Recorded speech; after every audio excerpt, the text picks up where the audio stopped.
Thanks so much for having me. Wow, round of applause. I mean, this is for all of you for being here, for those of you who have organized this event.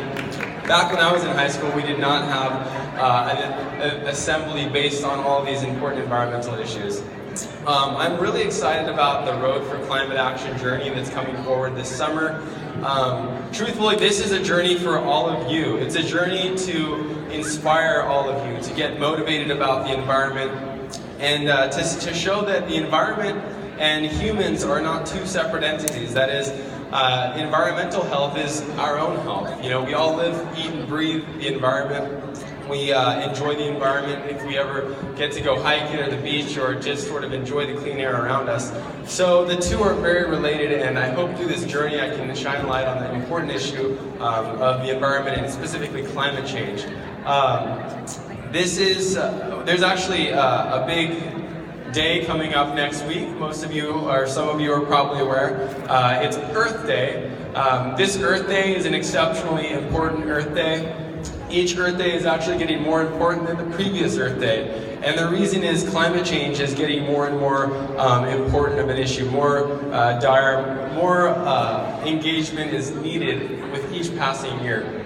So with all that in mind, this assembly is all the more important, and all of the things that you've been learning about how you can reduce your carbon footprint and leave a better landscape is just so important. When I started studying climate change 10 years ago, climate change was an issue for future generations. We were trying to protect our kids and our grandkids. In just that 10-year period, climate change has become an issue of today's generation. We will all be experiencing the effects of climate change, whether or not we're seeing them very directly right now or indirectly. As time moves forward, all of us in this room are going to be affected by climate change. Having said that, we sort of have a couple of issues, or a couple of choices in front of us. We can choose to sort of sit back and let climate change happen to us, or we can get engaged starting today to find out more about climate change, how we can advance climate policy issues to reduce the harmful impacts and to really get a hold of the climate change issue and take charge. And I hope that all of you are feeling empowered today as we move forward. California, you probably noticed in December, had an enormous wildfire. It was all over the news. California had its worst fire in history this fall, this winter actually. And its second worst fire in history was in the fall. And its third worst fire in history was was summer. We've had 3 of our worst wildfires in the 3-month period. That's pretty remarkable.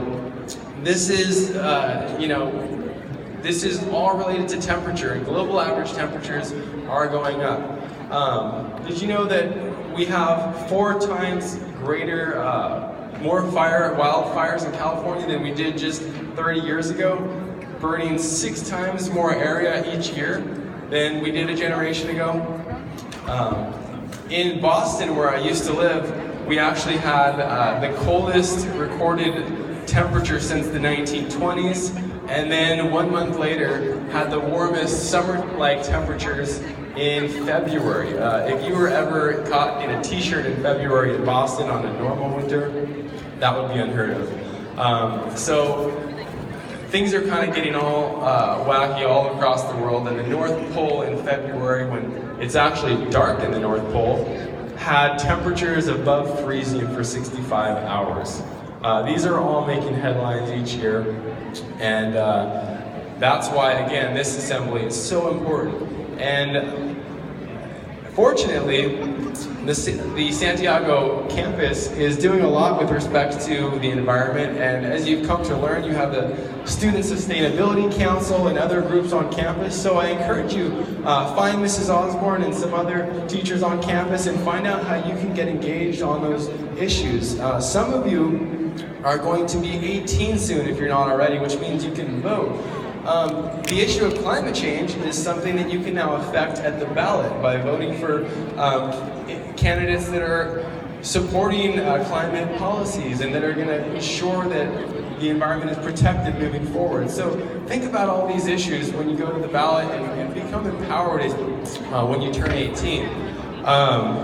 Now, when I started my career, actually I shouldn't say my career, when I started getting interested in science and the environment, I was your age. I was in high school. I was a freshman. I was very young, and I got inspired by a spark.